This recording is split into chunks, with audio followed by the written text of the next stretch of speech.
Bien, je vous propose que l'on commence. Bon, bienvenue à tout le monde donc à ce webinaire de la Fondation Copernic qui porte sur la question de la dette publique à propos de la sortie d'un ouvrage qui s'intitule Quoi qu'il en coûte, sortir la dette des griffes des marchés financiers, qui vient de sortir aux éditions textuelles. Alors, pourquoi cet ouvrage et pourquoi maintenant? Le débat sur la dette publique est récurrent en France depuis maintenant quelques décennies. Il revient périodiquement et le niveau de la dette publique est régulièrement évoqué pour justifier des politiques d'austérité, de coupe dans les dépenses publiques, de remise en cause de la protection sociale, etc. Bon. Et là, avec la crise du Covid, mais même auparavant avec la crise financière, la dette publique en France et dans les autres pays européens et globalement dans tous les pays du monde, a considérablement augmenté. Bon, et on se souvient de la formule d'Emmanuel Macron, quoi qu'il en coûte, pour répondre à la crise financière. Bon. Donc le débat sur ce qu'il faut faire de cette crise, de cette dette publique a déjà commencé. Il y a eu un rapport commandé par le gouvernement il y a maintenant quelques mois, bon, qui déjà avançait des solutions pour le moins discutables.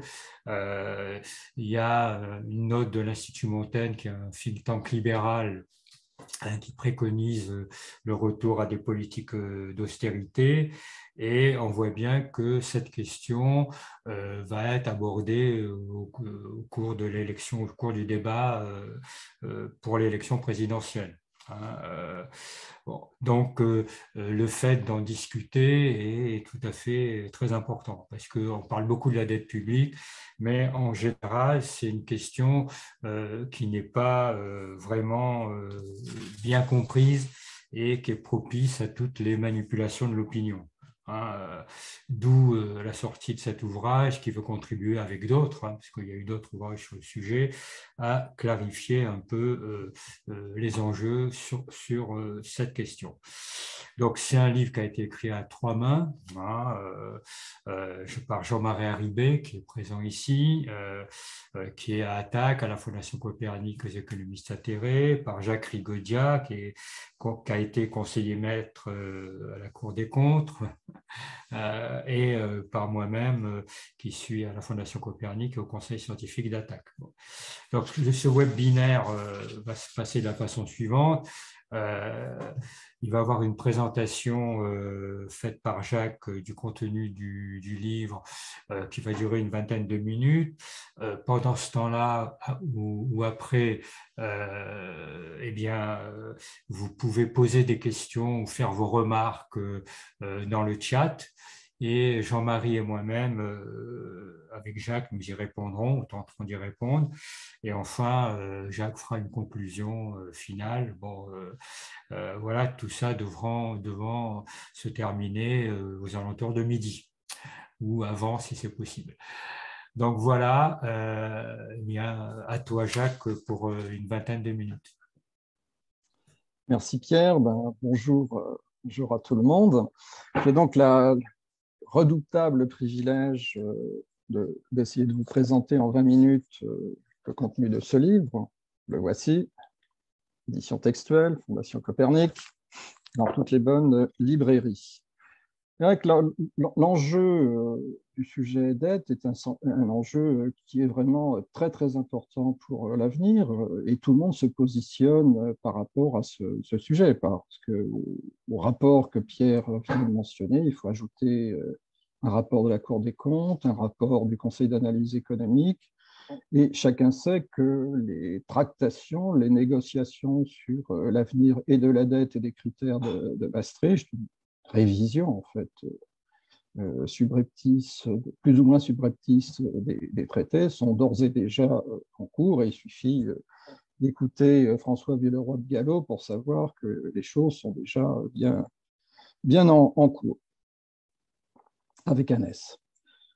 Alors, pourquoi ce livre, pour compléter un peu l'introduction de Pierre? Moi, je dirais qu'il y a deux raisons. La première, c'est que le quoi qu'il en coûte, 12 mars 2020, propos du président de la République, inaugure un moment tout à fait nouveau, inédit, notamment par rapport à ses propos à lui précédents sur il n'y a pas d'argent magique. Vous vous en souvenez, ça coûte un fric de dingue et il n'y a pas d'argent magique. Donc c'est un revirement, j'allais dire personnel. C'est pas la personne qui est impliquée, mais c'est la politique publique. C'est un revirement extrêmement considérable. C'est une rupture momentanée avec les politiques d'austérité budgétaire. C'est une nouvelle politique budgétaire. Mais cet événement considérable, au moins sur le terrain pratique, succédait à un autre événement non moins considérable qui avait eu lieu 8 ans auparavant, en juillet 2012, qui était le Whatever It Takes, quoi qu'il en coûte en fait, propos tenus donc en juillet 2012 par Mario Draghi, qui était alors à la tête de la BCE. Or, ce premier coup d'éclat a inauguré un changement de politique monétaire, la politique dite non conventionnelle et le quantitative easing.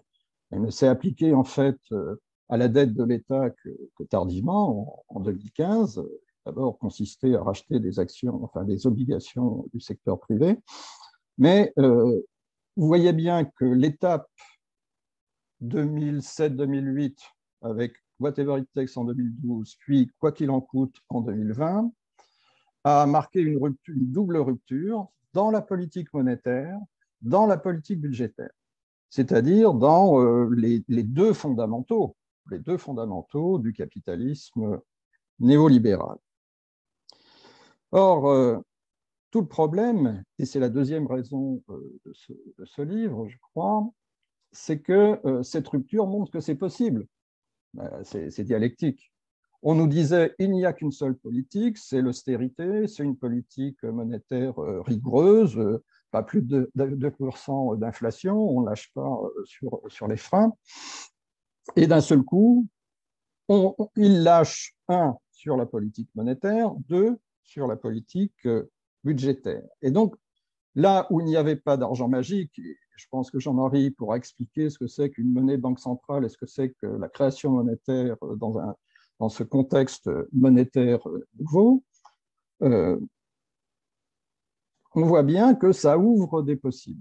Et évidemment, il s'agit là d'une parenthèse, car ça n'a pas été voulu, ça a été concédé devant les nécessités du moment qui étaient tout simplement les contradictions du capitalisme néolibéral. Et tout l'enjeu, je crois que c'est ça qui est important à retenir, c'est de savoir si cette démonstration qu'une autre politique, cette démonstration pratique qu'une autre politique est possible, va pouvoir tenir dans le temps, c'est-à-dire que si les positions que nous affirmons contre le néolibéralisme pourront être soutenues, ce qui suppose des transformations par rapport aux institutions qui existent, puisque pour l'instant, ce whatever it takes, puis ce quoi qu'il en coûte, sont des entorses aux institutions, puisque vous le savez, les critères de Maastricht et du pacte budgétaire sont suspendus jusqu'en 2023.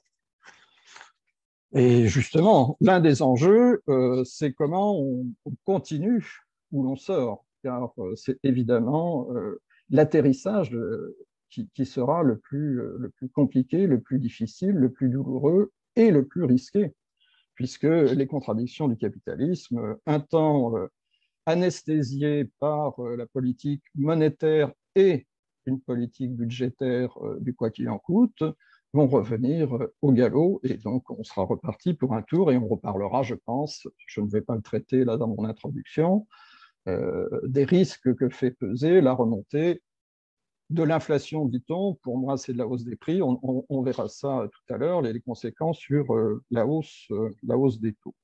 Donc, il est important, je crois, de bien mesurer l'enjeu. Pour nous, c'est un enjeu tout à fait central. D'abord, parce qu'il faut savoir comment on va pouvoir sortir de tout ça. Deuxièmement, ce que nous pouvons vouloir, car il y a des enjeux pour l'avenir. Je discutais hier aux économistes atterrés de la politique énergétique, et il faut bien voir que rien que la transition électrique va représenter, selon les chiffres de RTE qui viennent d'être publiés, entre 60 et 80 milliards d'euros par an, de 2020 à 2060. Donc c'est quelque chose de considérable, et que ceci ne concerne que l'électricité. Mais bien évidemment, à côté, d'une part, il faudra l'accompagner. Je pense évidemment aux mobilités électriques de toutes sortes, mettre en place des éléments sur l'hydrogène, sur la production d'hydrogène propre, sur l'isolation des bâtiments, etc., et que ceci ne règle pas le problème de l'occupation des sols, de la biodiversité, etc. Donc, vous voyez bien que ce qui est devant nous comme projet, la transition écologique, mobilisera énormément et que le point de départ, c'est-à-dire les niveaux d'endettement actuels et les conditions d'utilisation de la monnaie à mobiliser au service d'une volonté collective et non plus d'une obligation parce que ça se passe mal et qu'il y a une crise, sont tout à fait considérables pour l'avenir. Or, par rapport à ça, un des obstacles très très importants, et encore une fois, je pense qu'on pourra en discuter, c'est que la monnaie, qui est un rapport social comme un autre, et non pas une chose, a été privatisée via le traité de Maastricht. La Banque centrale est indépendante et que la monnaie, pour la première fois dans l'histoire longue, dans l'histoire de la monnaie, sur laquelle on s'attarde un petit peu dans le livre, échappe à la volonté politique. Hier, celle du monarque, du souverain, ou de la banque qui était une annexe de l'État. Aujourd'hui, la Banque centrale qui crée la monnaie banque centrale, qui est le point de départ de tout, est indépendante des pouvoirs politiques. Et c'est bien là, l'actualisation, la mise en acte de ce qu'est le néolibéralisme. Et donc, l'existence de la dette, sa montée, je vais m'en expliquer dans un instant, est tout à fait un symptôme, un révélateur des désordres, des contradictions du capitalisme néolibéral. Alors, le capitalisme, vous savez ce que c'est, je ne vais pas m'y attarder, je vous renvoie au camarade Karl Marx, mais sur le néolibéralisme, juste quelques mots. Sur le néolibéralisme, c'est un petit peu compliqué dans le détail, mais c'est assez simple dans le projet. Ce projet, je dirais, le néolibéralisme, c'est le libéralisme qui a perdu sa virginale innocence. Le libéralisme, c'est le marché autorégulateur, c'est laisser faire, laisser passer, et tout ça culminera dans un optimum, comme disent les économistes Valrasso, paressien. Donc, il suffit de laisser faire les mécanismes du marché et tout va bien. Et il faut pour ça que l'État se retire. Il n'y a pas de place pour l'État dans cette vision-là, sauf sécuritaire. La vision néolibérale, elle se construit un peu tardivement dans l'histoire de la pensée économique. C'est von Mises, c'est Hayek, c'est tous ces gens-là. Et elle commence à apparaître dans les années 20, le colloque Lippmann, ensuite en 1947, la Société de Montpellier, etc. Et à diverses l'école de Chicago et tout ça. Mais il se met véritablement dans des institutions à partir des années 80, Reagan, Thatcher, et chez nous, bien sûr, les années Bérégovoy. Et puis, le traité de Maastricht et les institutions européennes mises en place à partir de ce traité et renforcées à partir de ce moment. Donc ça fait le moment, mais le néolibéralisme, c'est laisse une place à l'État, mais pas aux politiques. Voilà. Le libéralisme, c'était laisser faire, laisser passer. Là, ils se sont aperçus quand même, devant la réalité, que l'État intervenait et que ne pas le laisser intervenir, il n'y avait pas d'autorégulation des marchés, pas véritablement.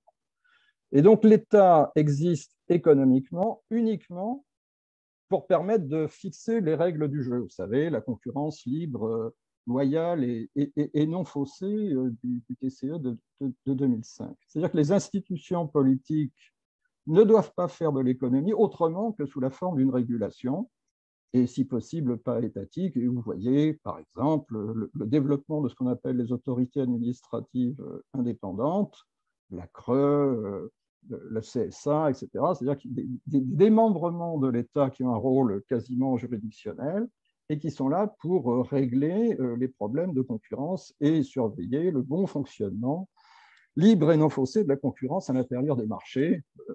Marché de l'énergie en est, avec la loi NOM, en est une illustration parfaite. Bon. Et donc, on a dans cette phase la conjonction d'une idéologie et d'un moment. Parce que ce moment, c'est celui où, devant la diminution du taux de profit, le capitalisme s'est mis en marche pour définir de nouvelles règles du jeu qui lui permettent de remonter son taux de profit. Et son taux de profit, c'est évidemment d'abord et avant tout un taux d'exploitation renforcé, et la mondialisation avec le développement de la concurrence des pays à bas salaire a évidemment été un des éléments tout à fait importants. Et donc on a la conjonction dans ce moment, dans ce que nous vivons, d'une idéologie et d'un moment de reprise en main, de contre-révolution néolibérale, on peut dire, de remise en ordre du taux de profit en augmentant le taux d'exploitation. Et c'est une réalité, si j'ose dire, statistique très, très générale que l'on peut constater dans tous les pays de l'OCDE, dits développés, que la part des salaires dans la valeur ajoutée a été diminuée drastiquement, de l'ordre d'une petite dizaine de points dans cet espace de temps. C'est-à-dire que toutes les institutions qui ont permis aux salariats d'acquérir une certaine sécurité, une certaine compétitivité aussi, ont été successivement démantelées, et l'Europe de Maastricht est un des éléments pour nous de cela. Et vous voyez bien, et c'est là où je veux en venir, au problème de la dette, c'est que quand la part des salaires diminue et est déconnectée par rapport à ce qui était la réalité de fonctionnement du système auparavant, c'est-à-dire le système fordien, taylorien, où en gros les salaires suivaient la productivité du travail, c'est que cette déconnexion entre productivité du travail, évolution de la productivité du travail et évolution des salaires pose un problème de demande.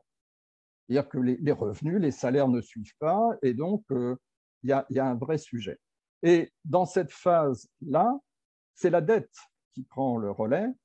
En gros, il se substitue à l'évolution des revenus. On espère que, et c'est par l'endettement que la croissance du système peut survivre, surmonter ces contradictions, au prix d'autres contradictions. Et le néolibéralisme est caractérisé par un endettement systématique et généralisé de tous les acteurs. Parce que si l'accent est mis sur la dette publique, en réalité, l'endettement est aussi celui des ménages et aussi celui des entreprises. Je développerai peut-être, si on a le temps, ces différents points, mais voyez bien que dans cette entreprise néolibérale, l'État, les administrations publiques, parce que quand je vais dire État par facilité, il y aura aussi au sens comptable de la statistique de l'INSEE, les collectivités territoriales et ce qu'on appelle les administrations de sécurité sociale, c'est-à-dire la Sécu, l'UNEDIC, les retraites complémentaires, etc. Dans cette phase-là, l'État doit être réduit à un rôle de régulateur et pas du tout à un rôle d'opérateur. Il ne doit pas intervenir. Et donc, vous voyez bien ce qu'on vit, ce qu'on voit, c'est que les ressources sont limitées au regard de l'évolution des besoins, et ce sont les services collectifs qui sont pris dans cet étau. C'est la santé, bien sûr, c'est l'éducation, etc., etc. Je ne vais pas refaire là la valeur des services publics, le livre de Copernic. Donc, tout ça est cohérent, tout ça est systémique, et dans ce système-là, l'État est évidemment, la mise en cause de l'État comme agent économique est tout à fait première. Il n'a pas les moyens, et s'il n'a pas les moyens, il s'endette. Et s'il s'endette, évidemment, ce n'est pas bien. Donc on est vraiment là au cœur des contradictions du capitalisme, qui veut un contrôle strict des finances publiques et les mettre sous contrôle, c'est les critères de Maastricht, et qui, là, a échappé à ce contrôle. Alors, la dette maastrichtienne, vous savez ce que c'est l'ensemble de la dette des administrations publiques, la dette brute, c'est-à-dire nette de tout actif, et elle est aujourd'hui, si j'arrive à vous partager les derniers chiffres de l'INSEE, je vais essayer, hein, vous allez me dire.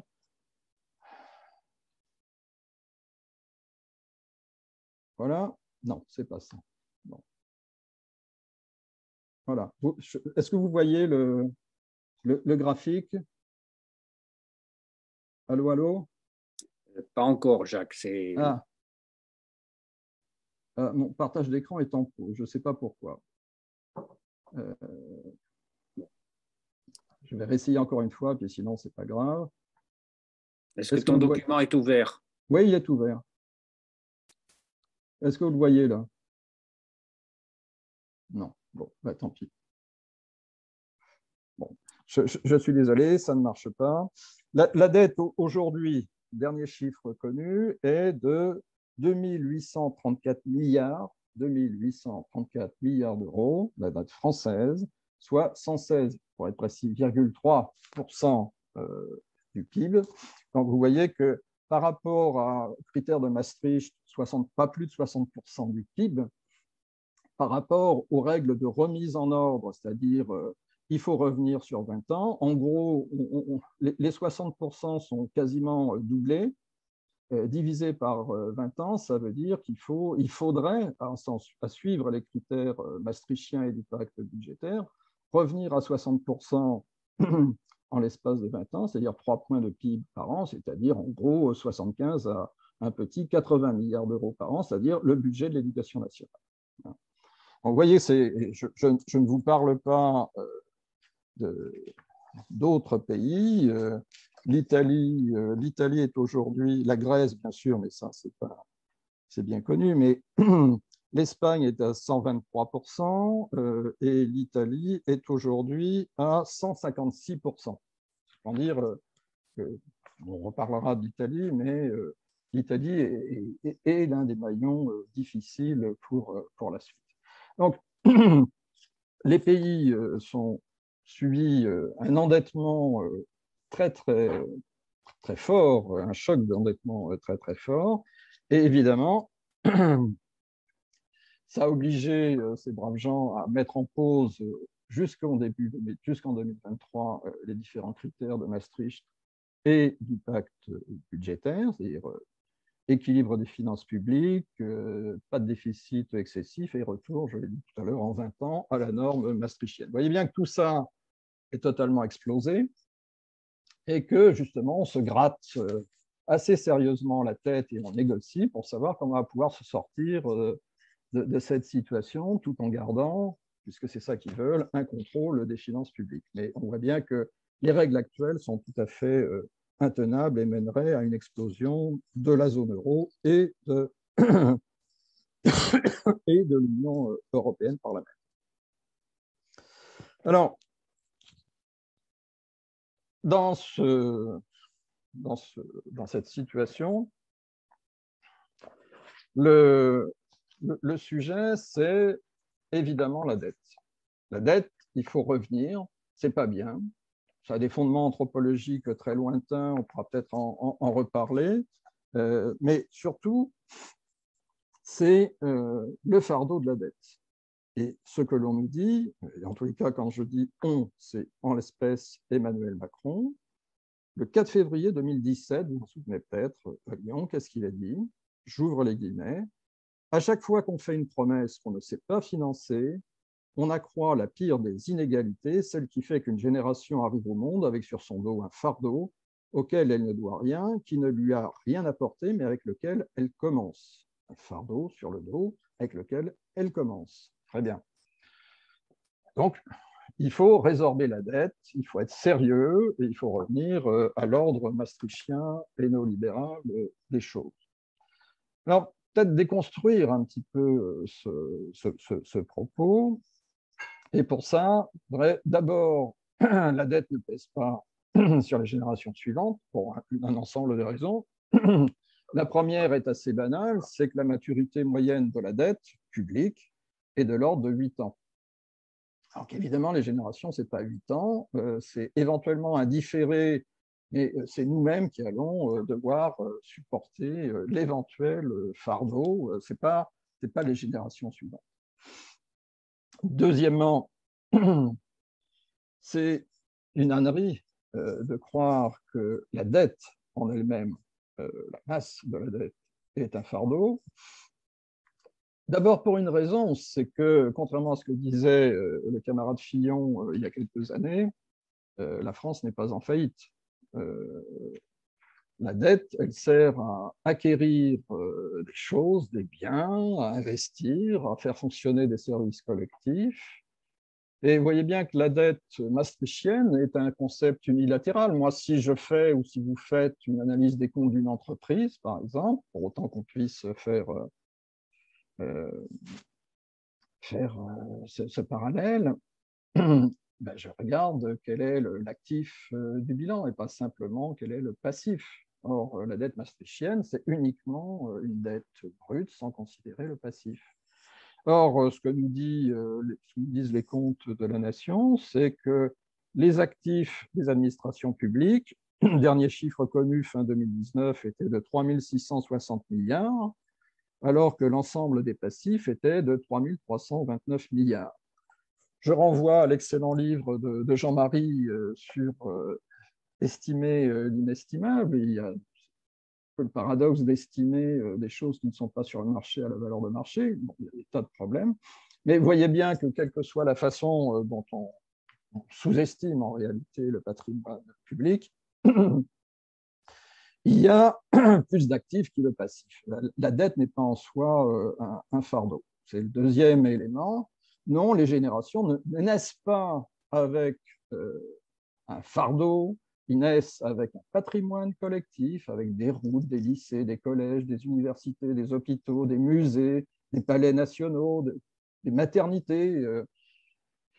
Et M. Macron, comme tout le monde, il a dû venir au monde, pour reprendre ses propos, dans une maternité qui a été financée par l'assurance maladie, pour laquelle l'assurance maladie s'est sans doute endettée. Pour faire cet investissement, c'est sans doute endetté. Donc, c'est un concept totalement unilatéral. On dit souvent en justice qu'il faut instruire à charge et à décharge. Vous voyez bien que là, c'est une instruction totalement à charge. La troisième raison, j'ai vu que Didier l'avançait tout à l'heure, c'est bien évidemment que la dette de l'État n'est pas la dette d'un particulier. La dette de l'État ne se rembourse pas, elle se roule. C'est-à-dire que quand un emprunt à 10 ans est arrivé à maturité, eh bien, on rembourse ceux qui ont prêté cet argent, les riches qui ont prêté cet argent, ça c'est encore un autre sujet, et on emprunte sur les marchés pour pouvoir la rembourser. La dette de l'État se roule et ne se rembourse pas. C'est-à-dire que la charge de la dette n'est pas du tout sur son montant, elle est sur le montant des intérêts qui sont à payer. Or, vous le savez, toute la situation actuelle est une situation qui, au contraire, a vu les taux d'intérêt se réduire. Alors, les taux d'intérêt, et vous avez même pu entendre parler de taux d'intérêt nominaux négatifs, c'est-à-dire que les prêteurs payaient l'État pour pouvoir mettre des sous en fait en sécurité. C'est comme si les emprunts d'État, en tous les cas de l'État français, parce que ce n'est pas le cas de tous les pays, étaient l'équivalent de mise d'argent dans un coffre-fort. Et la baisse des intérêts a été telle que leur montant nominal s'est réduit. C'est assez simple. En 2008, les administrations publiques, hein, c'est l'ensemble, je suis toujours sur la dette maastrichtienne, les intérêts versés pour la dette maastrichtienne étaient de 58 milliards, pour une dette de 1370 milliards. En 2020, la dette avait quasiment doublé, 2649 milliards, et les intérêts n'étaient plus que de 33,2 milliards. La dette double, les intérêts diminuent très, très, très, très fortement. Et si on veut parler d'une charge, d'un fardeau, évidemment, on n'a pas le droit, en statistique en tous les cas, de faire ce que les auteurs de Maastricht ont fait, c'est-à-dire comparer un stock et une dette, un stock qui est la dette, pardon, à un flux qui est le produit intérieur brut. C'est statistiquement illégal, entre guillemets, c'est pas vraiment déontologique. Mais ce qu'il faut référer, c'est intérêt enfin, les intérêts sont un flux sur le PIB qui est aussi un flux. Donc, les intérêts versés, ils sont réduits nominalement. Évidemment, se sont réduits encore plus fortement en termes de part dans le PIB. Ils sont passés d'un peu moins de 3%, de 93 en 2008 à 1,45 en 2020. C'est-à-dire que le fameux fardeau, en réalité, alors que la dette a été multipliée par deux, le fameux fardeau a été divisé par deux. Donc, voilà le point que je voulais faire sur ce sujet. Et puis, il faudrait revenir sur les taux d'intérêt réels en ce moment avec la remontée des prix. Donc, le sujet, j'avais un peu ouvert tout à l'heure. Je vois que j'ai déjà explosé les 20 minutes, donc je vais conclure rapidement. Mais j'avais ouvert à cette interrogation d'entrée de jeu. C'est qu'est-ce qui va se passer maintenant? Évidemment, ils vont vouloir revenir à l'ordre non pas naturel, mais néolibéral et institutionnel des choses. Maastricht révisé 2.0, si j'ose dire. Remettre l'austérité budgétaire à l'ordre du jour et revenir à une politique monétaire qui ne sera plus non conventionnelle, donc à une politique conventionnelle et restrictive comme c'était avant. Le sujet, c'est qu'est-ce qu'on peut proposer. Vous savez peut-être, nous, on l'avait écrit notamment avec Pierre dans une tribune au printemps dernier, contrairement il y a des débats à gauche, nous proposons pour pouvoir repartir sur des bases correctes, d'annuler la dette détenue par la BCE, c'est-à-dire à peu près 25% de la dette publique, pour faire simple, un quart, c'est-à-dire une grosse trentaine de points, parce que à l'avenir, le cadre sera insoutenable. Je l'ai dit, nous avons devant nous la transition énergétique, la transition écologique plus largement, qui va nécessiter des investissements extrêmement importants. Il va pouvoir falloir les faire. Et donc, le sujet de la dette reviendra sur la table assez rapidement. Or, le cadre actuel n'est pas tenable. La monnaie, je l'ai dit tout à l'heure, depuis Maastricht, l'euro est une monnaie qui a été privatisée, car une part des difficultés, c'est justement que les États ne peuvent pas emprunter, la Banque centrale européenne est interdite, je crois que c'est l'article 123 du traité de Lisbonne sur le fonctionnement de l'Union européenne. L'État ne peut pas demander à la BCE de créer de la monnaie comme avant c'était le cas dans le régime du circuit du Trésor, lui faire des avances. Et donc, les États sont obligés d'emprunter sur les marchés. Et en empruntant sur le marché, bien sûr, ils engraissent les banques qui prennent leurs commissions, mais surtout, ils sont dans la main des marchés de l'appréciation. Un des sujets que j'évoquais tout à l'heure, c'est si demain une politique restrictive budgétaire et monétaire se remet en place, il y aura inévitablement des tensions internes à l'Union européenne. Je l'ai évoqué à propos de l'Italie.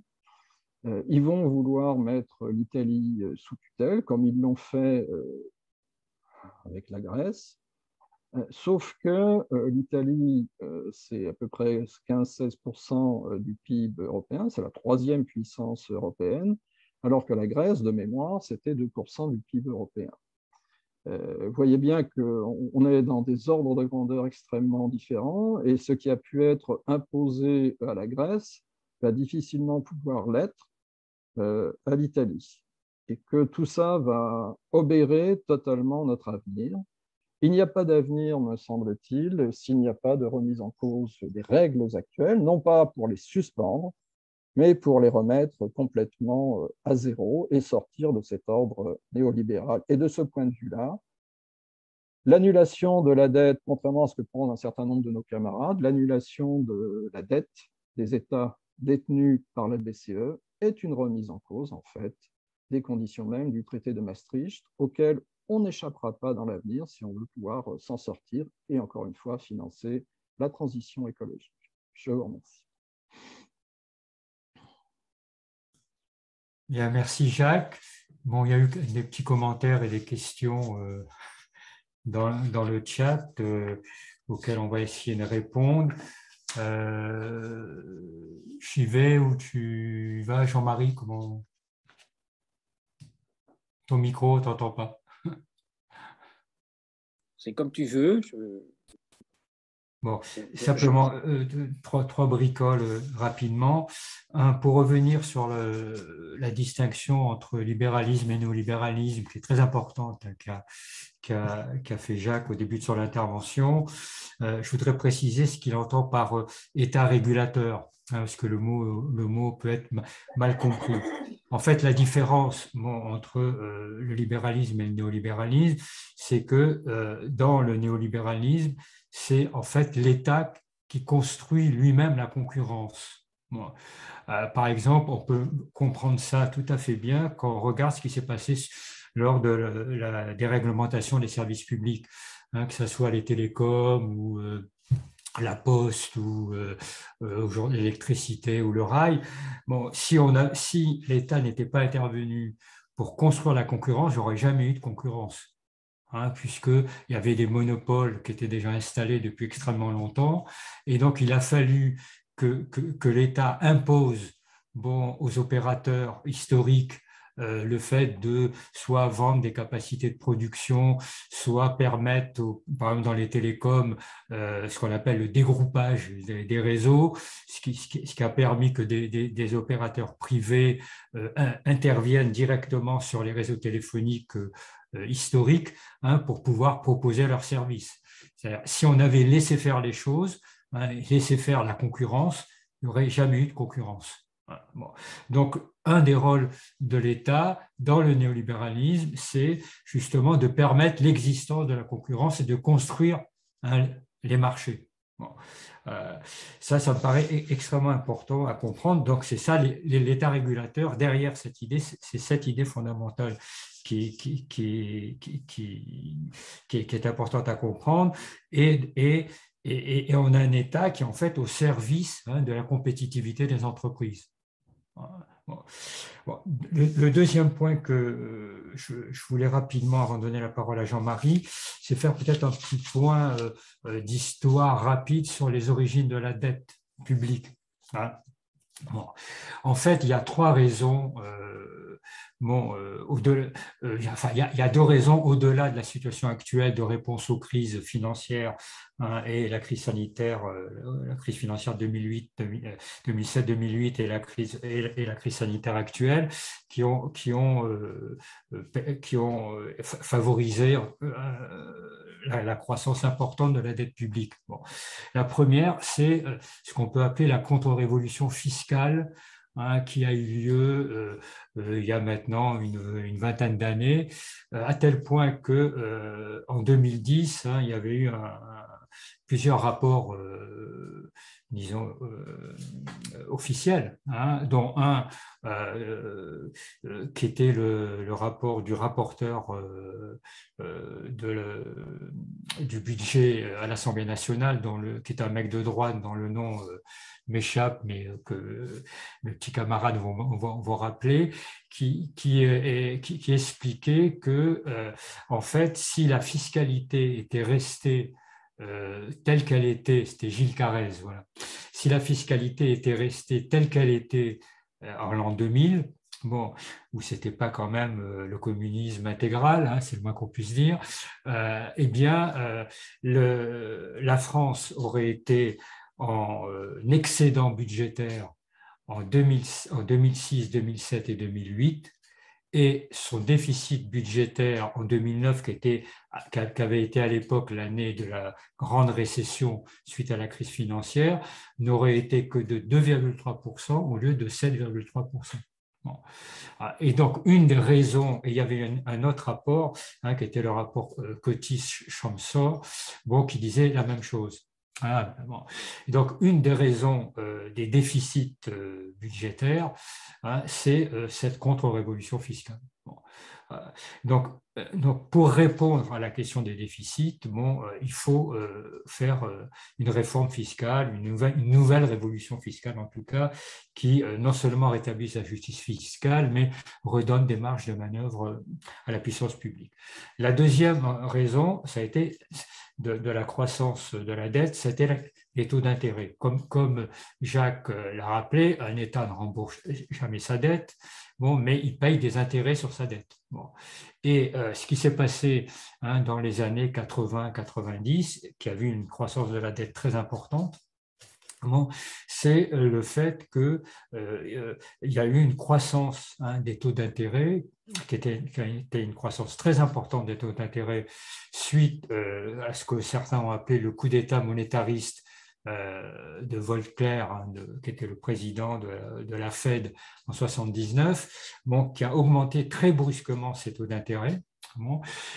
Et donc, tous les taux d'intérêt dans le monde ont augmenté très, très fortement. Et notamment, il y a eu un phénomène, hein, qui est un phénomène extrêmement dangereux, hein, qui s'est passé, ce qu'on appelle l'effet boule de neige, c'est-à-dire que les taux d'intérêt réels ont été défalqués de l'inflation, donc ont été supérieurs au taux de croissance.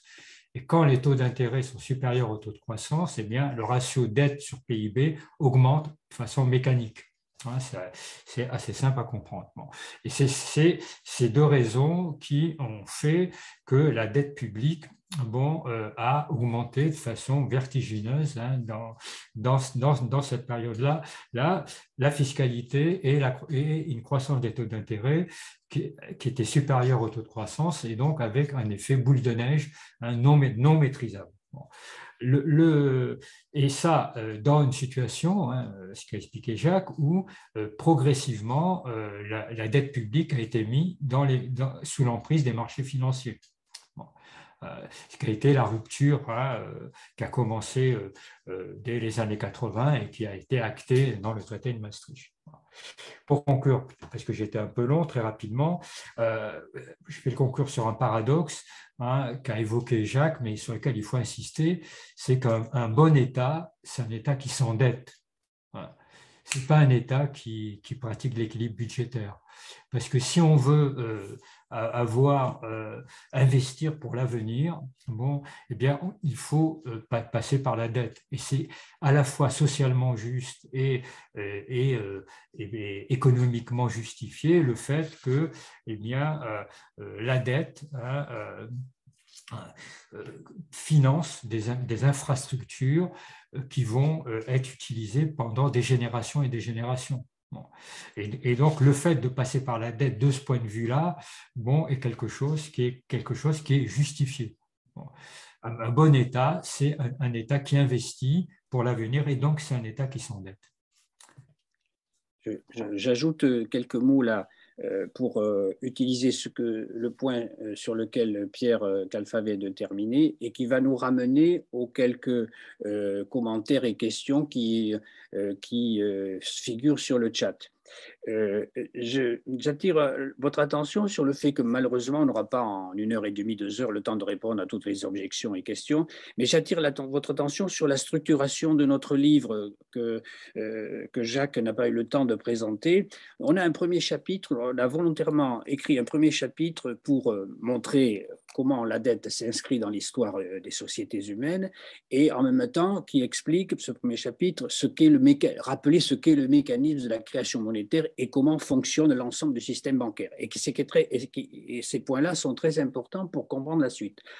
La suite de notre livre est structurée, si vous voulez, il y a 2 groupes de chapitres, le 2 et le 3, qui expliquent donc ce qu'a dit Jacques, c'est-à-dire notre historique de l'endettement massif croissant. Et puis vous avez 2 chapitres, le 4 et le 5, qui replacent cette emprise des marchés financiers sur les États dans le cadre de la transformation profonde du capitalisme à l'échelle mondiale depuis maintenant plusieurs décennies et qui font que celui-ci est sans doute dans une crise structurelle très profonde et sur laquelle s'est ajoutée la crise pandémique que nous connaissons. Et puis vous avez un dernier chapitre, le dernier, qui essaie de replacer les débats sur la projection qu'on peut faire sur l'avenir et les mesures qui pourraient être prises pour passer à une phase de transition sociale et écologique. Et donc, dans ce premier chapitre, voilà, pourquoi on l'a écrit? Parce qu'il permet de rappeler, je le disais, ce qu'est le mécanisme de la création monétaire, qui est le fait des banques ordinaires qui répondent aux demandes des agents économiques privés, ménages et entreprises, mais aussi publics, comme les administrations dont a parlé Jacques.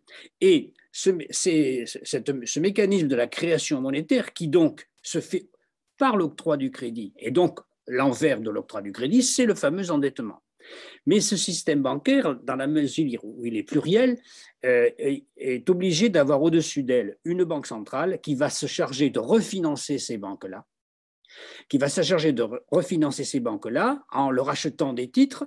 Et donc là, on voit le mécanisme par lequel l'endettement des États auxquels répondent les institutions financières ordinaires, mais qui se font refinancer par la Banque centrale. D'où la nécessité d'avoir ensuite le contrôle sur la politique monétaire que va pratiquer cette banque centrale. Et donc, on fait le lien entre le mécanisme de la création de monnaie, les biais par lesquels celui-ci passe et, à la fin du compte, l'obligation que politiquement nous devons pouvoir mettre en place de contrôler les mécanismes par lesquels la Banque centrale va conduire la politique du crédit indirectement que pratiquent les banques ordinaires.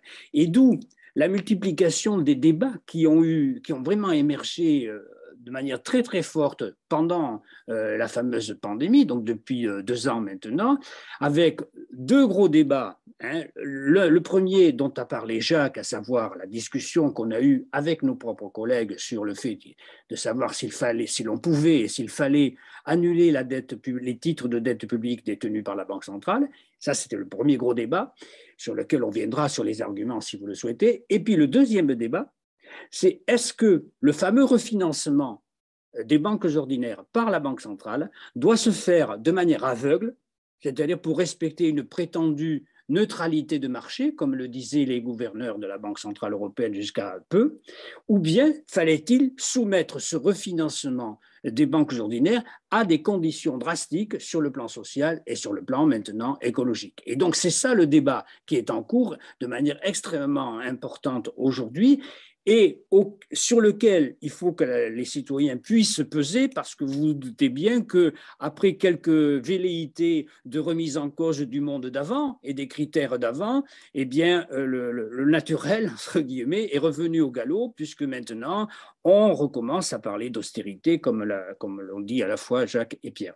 Donc, pour comprendre donc, les questions qui nous ont été posées là dans le chat, il faut replacer cela dans cet ensemble de mécanismes qui vont de l'institution monnaie en tant qu'institution sociale et qui permet au système bancaire de créer de la monnaie, au contrôle qu'on est obligé de manière citoyenne et politique donc d'avoir sur la manière dont la Banque centrale va pouvoir orienter le crédit, qui ne sera plus un crédit aveugle vers les industries extractives ou les industries d'énergie fossile, mais peut-être sur les énergies renouvelables et de manière générale sur des objectifs d'ordre social. Simplement, parce qu'il y avait une question dans le chat sur la remontée des taux bon, qui est maintenant annoncée Oui, par oui. la BCE et par la Banque centrale américaine. Bon, c'est une remontée des taux qui va être progressive et assez modérée. Et ce qu'il faut voir, c'est que ce qui compte, ce n'est pas les taux nominaux, c'est-à-dire les taux affichés, mais les taux d'intérêt réels. Bon. Et c'est là où la question de l'inflation joue. C'est-à-dire qu'à partir du moment où même avec une l'augmentation des taux d'intérêt qui est prévue, qui va être relativement modérée, on aura encore pendant un certain temps des taux d'intérêt réels, c'est-à-dire défalqués de l'inflation, qui resteront négatifs. Donc, il n'y a pas, pour le moment en tout cas, de danger de se retrouver dans la situation qui était la situation, disons, des années 80-90, ce que j'expliquais tout à l'heure, avec un effet boule de neige. Bon. Alors, en même temps, il faut rester effectivement, il faut rester effectivement prudent parce que une remontée des taux peut, si elle est trop rapide et trop brutale, amener une crise obligataire, c'est-à-dire le fait que les anciennes obligations qui ont été achetées à des taux qui sont possédés par les banques avec des taux d'intérêt différents, eh bien, se retrouvent dans de très grandes difficultés. Cette remontée des taux peut mettre les banques dans de très grandes difficultés. Bon.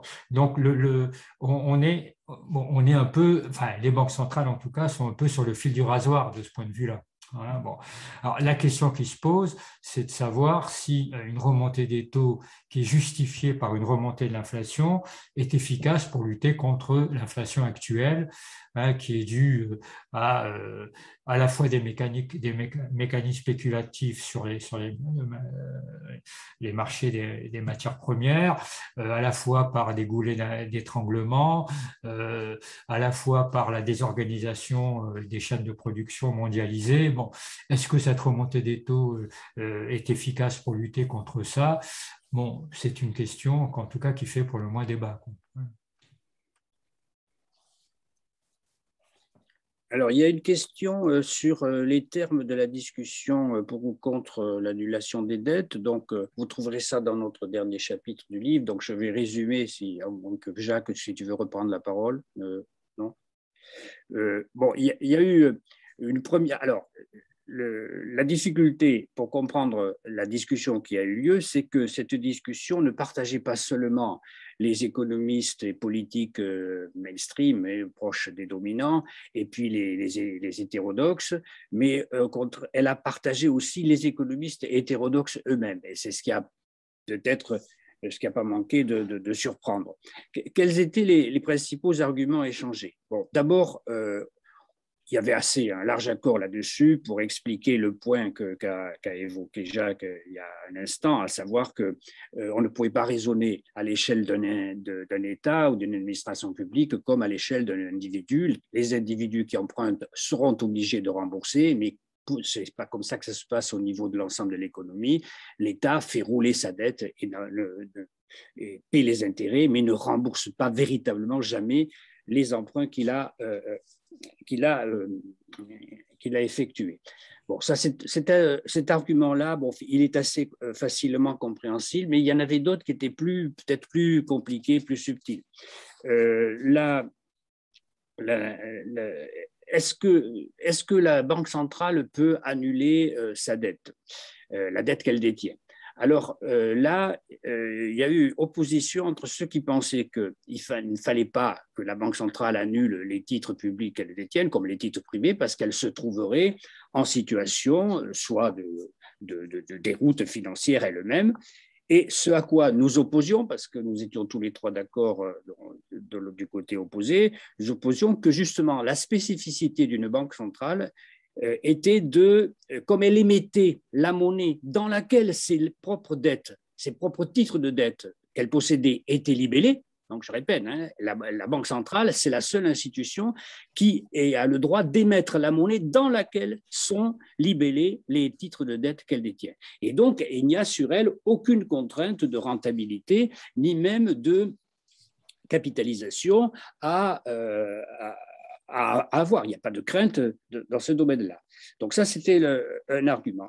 Le troisième argument qui opposait les partisans de cette annulation et ceux qui y étaient opposés portait sur le niveau des intérêts versés par les États donc, qui avaient émis cette dette, et les opposants à l'annulation de ces titres de dette disaient quel est l'intérêt d'annuler des titres de dette sur lesquels les taux d'intérêt sont aussi bas. Ça coûte si peu d'emprunter, pourquoi s'en priver? Et c'est là, sur cet argument-là, que le fondement, enfin le point le plus important peut-être de cette discussion avait lieu. Parce que même si les taux d'intérêt sont extrêmement bas aujourd'hui, la proposition qui était faite d'annuler une partie de cette dette publique, c'était justement pour commencer à se sortir des griffes de la finance, comme le sous-titre de notre livre l'indique. Donc, c'était à la fois un engagement sur l'avenir, c'est-à-dire commencer à retrouver la maîtrise des dépenses publiques des États et collectivités locales, etc., la maîtrise de façon à ne pas plus être obligé ou être moins obligé d'aller emprunter sur les marchés financiers.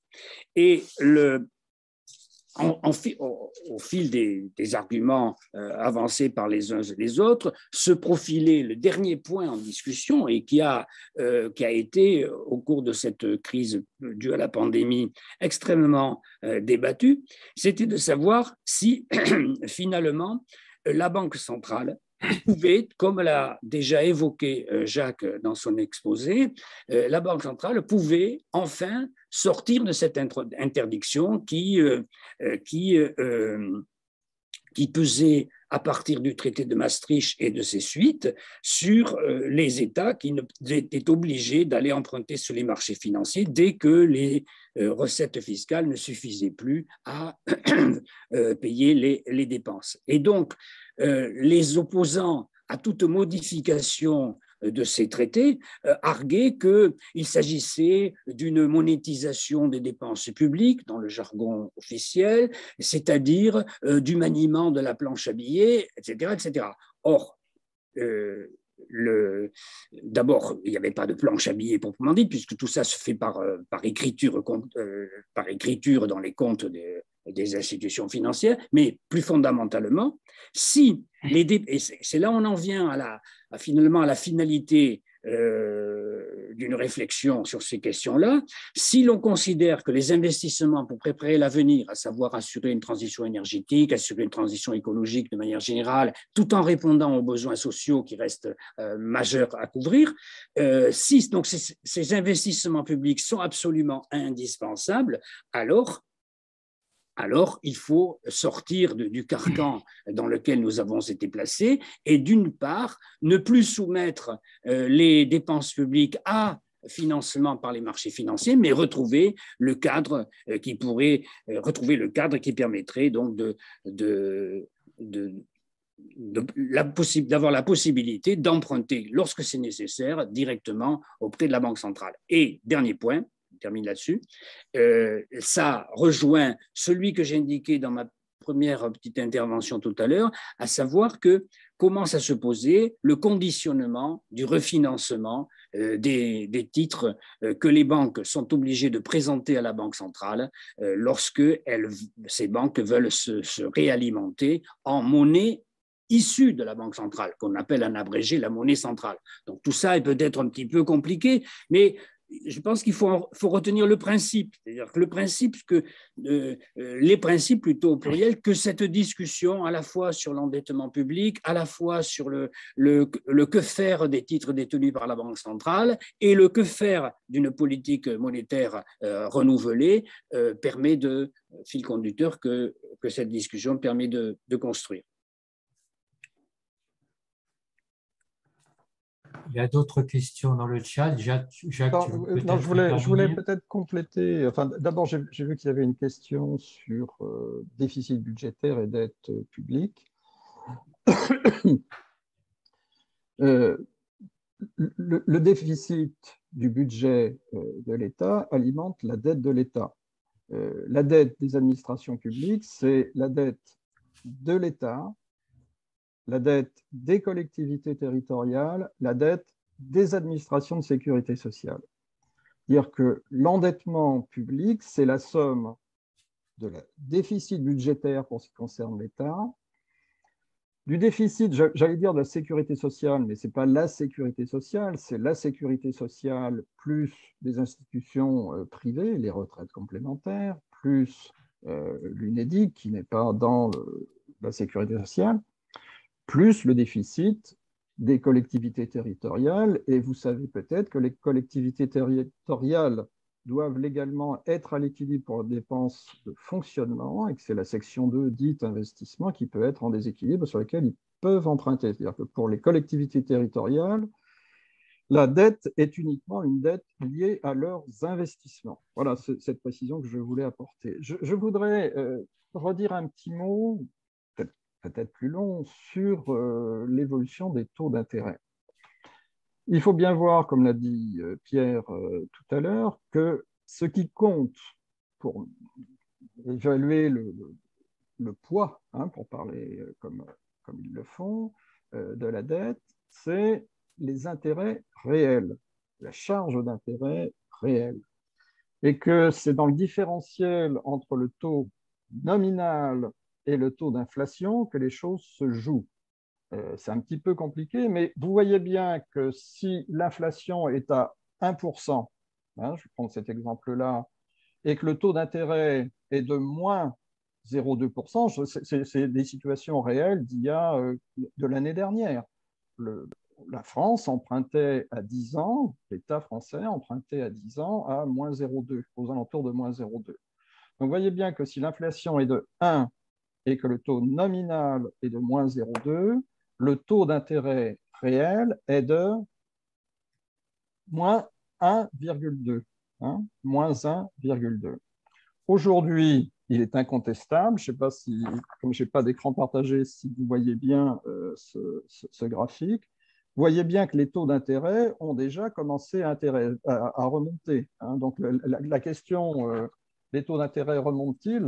Oui, les taux d'intérêt nominaux remontent. Le tout est de savoir de combien par rapport à l'évolution de l'indice des prix de l'inflation. Aujourd'hui, alors que l'année dernière, on était à moins 0,2 en nominal sur les emprunts à 10 ans, aujourd'hui, on est à plus 0,2. Donc, les taux d'intérêt à 10 ans, en tous les cas, parce que sur les courts termes, sur les bons du Trésor, on reste dans des territoires nominalement négatifs, mais à 10 ans, la France emprunte à plus 0,2%. On est en intérêt positif, intérêt nominal positif. Mais l'inflation, vous avez pu lire ça dans la presse, est aujourd'hui plutôt la hausse des prix en taux annuel est plutôt aux alentours de 6, de 8, de 9. Si je prends un taux d'intérêt de plus 0,2 avec une inflation de 3% pour avoir des chiffres ronds, vous voyez bien qu'on est avec un taux d'intérêt réel qui est désormais de moins 2,8%. C'est-à-dire que le taux d'intérêt réel est plus négatif aujourd'hui qu'il ne l'était il y a un an, alors que le taux d'intérêt nominal était en négatif. Je ne sais pas si... C'est un peu compliqué, mais c'est dans un différentiel entre des évolutions qu'il faut voir comment se joue le poids de la dette. Deuxième ensemble de remarques, donc ça c'était un peu de pédagogie sur les taux d'intérêt. Deuxième problème que je voudrais mettre sur le tapis, c'est que tout ça se joue à l'échelle du monde, et particuliers des États-Unis. Les États-Unis, pour des tas de raisons, connaissent un niveau d'inflation, de taux d'évolution des prix extrêmement rapide, beaucoup plus rapide qu'en Europe. Et évidemment, les discussions de la Fed s'agitent sur une sortie plus ou moins rapide du quantitative easing. Et la Fed s'apprête à arrêter son quantitative easing, c'est-à-dire le rachat de dettes sur le marché, et s'apprête même à revendre pour calmer un petit peu le jeu, voire à augmenter prochainement ses taux directeurs. Donc, le sujet, c'est pas tellement aujourd'hui les taux d'intérêt sur les emprunts euros des pays de la zone euro, parce que vous avez pu voir qu'il y a des dissensions très très fortes, notamment des Allemands et des Néerlandais et des Finlandais, mais aujourd'hui, la ligne officielle de la BCE, tenue par Madame Lagarde, c'est ce surcroît et par le gouverneur de la Banque de France, hein, François Villeroy de Galhau, la thèse, moi je partage personnellement, c'est que cette hausse d'inflation est temporaire et liée à un certain nombre de phénomènes plus ou moins conjoncturels et que ça va se calmer dans la suite de l'année. Mais aux États-Unis, la situation est différente et les appréciations internes sont peut-être plus alarmées et alarmistes qu'il ne serait raison. Et donc le risque pour tout le monde, je vais y venir, c'est que les États-Unis, pour des raisons qui leur sont propres, augmentent de façon relativement unilatérale et rapide les taux d'intérêt, c'est ça la crainte. Et là, il y a quelques difficultés en cascade qu'on n'a pas du tout évoquées jusqu'à présent. Mais vous imaginez bien que, d'abord, tous les pays qui empruntent en dollars, Argentine, Mexique, Turquie, etc., et pas dans leur propre monnaie, vont se trouver affectés, doublement, triplement affectés, parce que si les taux remontent aux États-Unis, les dollars vont se répatrier sur les États-Unis, donc ils vont avoir du mal. Deuxièmement, le dollar va s'évaluer, se réévaluer par rapport à leur propre monnaie qui vont sans doute s'effondrer, et que les taux d'intérêt de surcroît vont augmenter. Donc, on va se retrouver, on pourrait bien se retrouver dans un tel cas avec une difficulté analogue à celle connue dans les pays dits du Sud dans les années 90, avec la nécessité pour le FMI, la Banque mondiale d'intervenir. Il y a beaucoup d'alarmes par rapport à ça. Donc ça, c'est l'aspect hors Europe, mais si ça se passe comme ça, on aura beaucoup de mal, nous aussi, à résister, quand je dis nous, Européens de la zone euro, à résister à cette évolution. Et là, on est dans des scénarios qui sont des scénarios un peu catastrophes. Si je peux me permettre un petit rajout très rapide, les risques qu'évoque Jacques doivent être reliés à l'incertitude générale concernant l'évolution des structures productives du capitalisme, sur lesquelles s'est greffée justement la crise résultante proprement de la pandémie.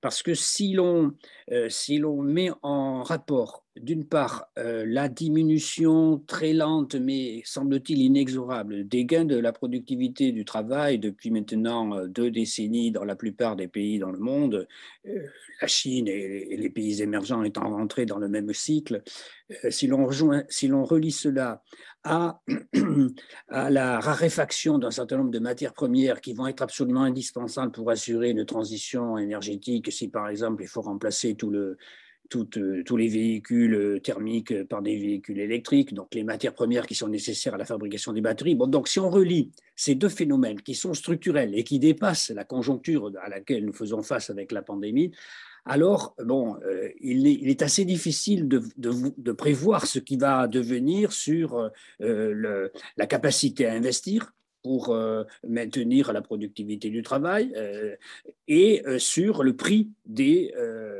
intrants dans la production, si justement la tendance à la hausse du cours des matières premières se poursuivait au-delà des incertitudes correspondant à la période proprement conjoncturelle actuelle. Et donc, c'est cette incertitude-là qui fait que dans le livre, vous verrez, sur cette question, il y a peut-être plus de points d'interrogation que de certitudes affirmées avec une probabilité absolue de réussite. Il y a eu des questions sur l'Union européenne, Oui. sur les critères de Maastricht, par quoi on peut les remplacer, sur le rapport de force au niveau de l'Union européenne. Est-ce qu'il y a un rapport de force favorable à l'abrogation des contraintes de Maastricht? Bon, si c'est, puis comment construire ce rapport de force? Bon. Donc, bon, d'abord sur la réponse, par quoi remplacer les critères de Maastricht? Bon.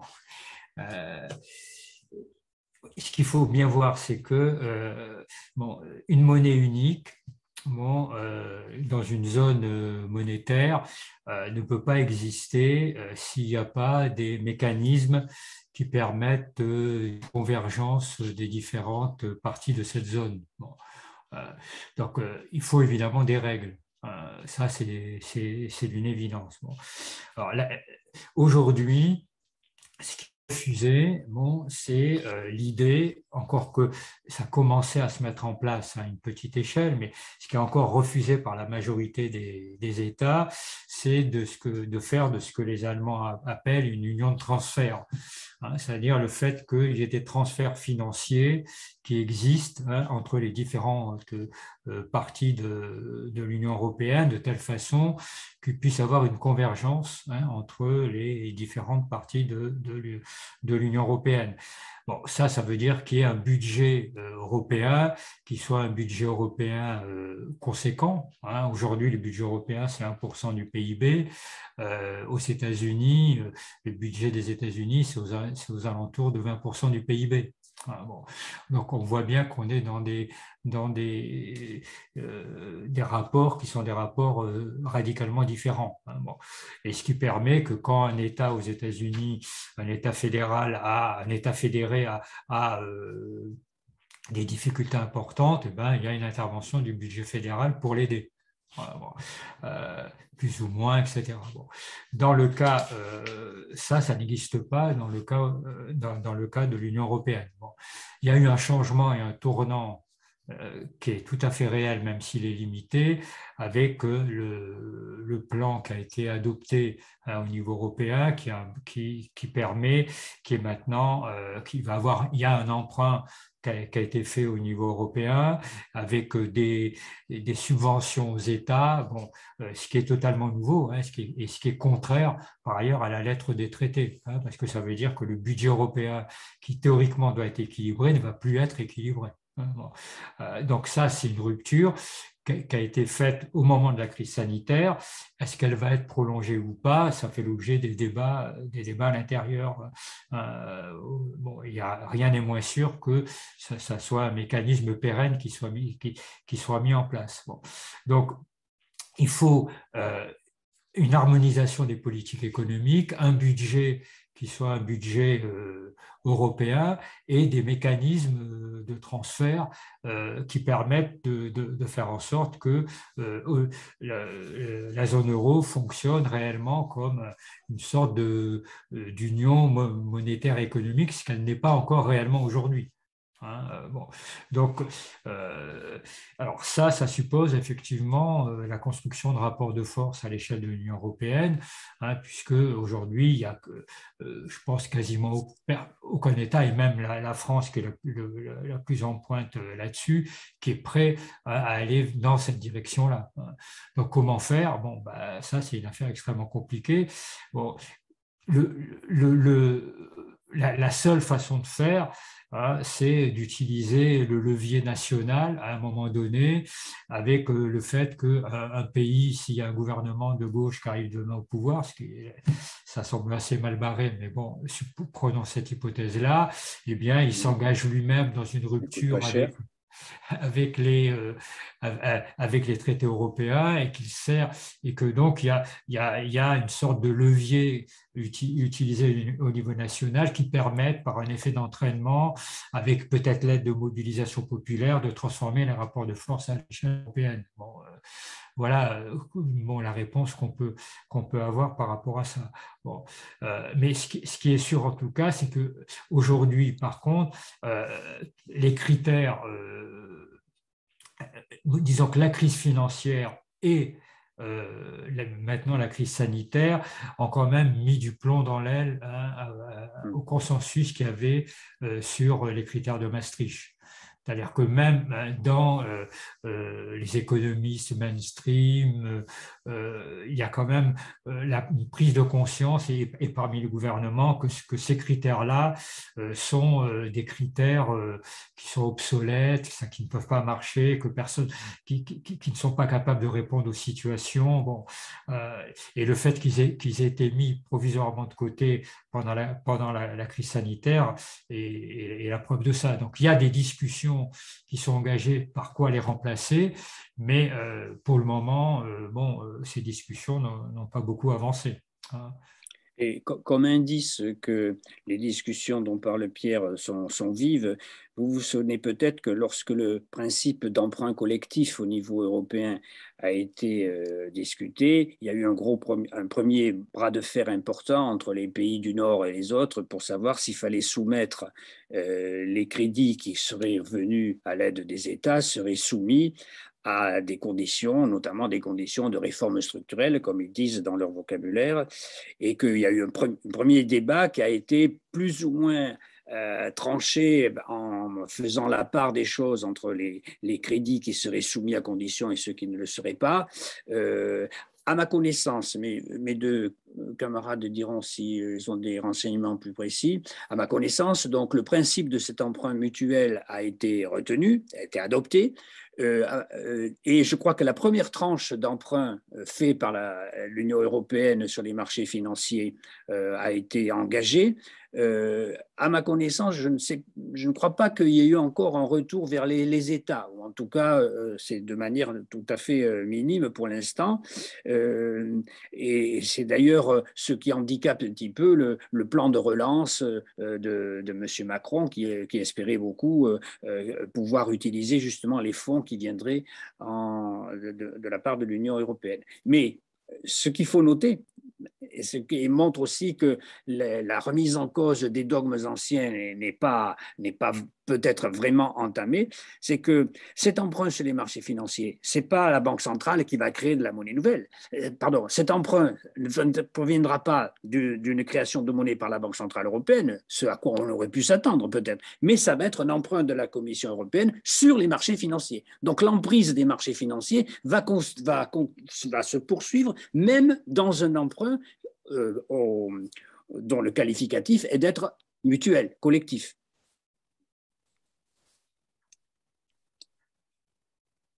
Mais a priori, sur les conditionnalités, il n'y a pas eu de conditionnalité fixée. Il y a des évolutions, Pierre. Oui. Pardon, mais je voudrais revenir un peu sur l'histoire de rapport de force, quels critères Maastricht demeure. Il faut bien voir que les discussions ont commencé et qu'elles sont, je dirais, vives dans ce monde-là. Vous avez pu voir, par exemple, il y a 2-3 jours, que M. Waldman avait quitté la présidence de la BRI. Ça ne vous dit pas grand-chose, la BRI, c'est la banque des banques centrales. Et donc, il a démissionné plutôt que avant la fin de son mandat. Et c'est François Villeroy de Galhau, le gouverneur de la Banque de France, qui est aujourd'hui le président de la BRI. Ça indique assez la violence des débats et quel débat, en tous les cas, quelle force, je parle des forces étatiques. On voit bien que ce que je disais tout à l'heure, c'est d'un côté Allemagne plus ses alliés traditionnels, Autriche, Finlande, Pays-Bas, et de l'autre, la France, l'Italie, l'Espagne, éventuellement le Portugal. C'est-à-dire que les rapports de force interétatiques, ils sont assez, j'allais dire traditionnels, on les connaît en tous les cas depuis une bonne quinzaine d'années. Ils sont déjà manifestés à l'occasion de la crise de 2007-2008.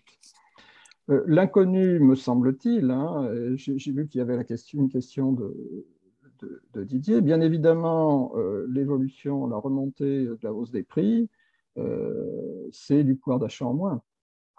Et donc la question, c'est qu'est-ce qui se passe dans la spirale prix-salaire? Est-ce que les rapports de force sociaux, et non plus interétatiques que j'évoquais à l'instant, institutionnels, est-ce que les rapports de force sociaux vont permettre de faire bouger les choses?